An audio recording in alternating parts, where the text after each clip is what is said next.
Hi hello friends, ఈరోజైతే మంచి వీడియోతోనైతే మీ ముందుకు వచ్చేసాను. ఇక్కడైతే చూడంగానే మీ అందరికి అర్థమై ఉంటుంది, ఇదైతే పిట్ట అనమాట. ఈ పిట్ట టేస్ట్ అయితే సూపర్ ఉంటుంది అనమాట. ఫ్రై చేసుకొని తింటే ఆహా అస్సలు అద్భుతంగా ఉంటుంది. ఇదైతే డిఫరెంట్. మీకు ఏంటంటే మనం కొనుక్కొని తినే పిట్ట టేస్ట్ వేరుంటుంది.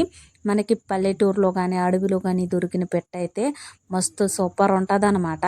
మీకైతే ఈ పిట్టను చూస్తుంటే కొన్నాదా లేదంటే అడవిలోదా అనేది క్లియర్గా అర్థమవుతుంది కదా. అలానే ఇదైతే ఈరోజు మేము ఫ్రై చేసుకుని అయితే తింటున్నాము. పిట్ట మాంసం అనేది వ్యాధులకి కానీ కీళ్ళ నొప్పులకు కానీ చాలా యూజ్ అవుతుంది అనమాట. అలా అని చెప్పి పిట్ట మాంసం అయితే ఎక్కువగా తింటూ ఉంటారు. అలానే టేస్ట్ కూడా డిఫరెంట్ ఉంటుంది అనమాట. చికెన్ కన్నా పిట్ట మాంసం అనేది చాలా బాగుంటుంది అనమాట. మీరు ఎప్పుడన్నా తిన్నారా? తింటే కనుక ఖచ్చితంగా నాకైతే కామెంట్ సెక్షన్లో కామెంట్ చేయండి. అలానే ఈ పిట్ట పేరేంటో నెక్స్ట్ వీడియోలో తెలుసుకుందాం.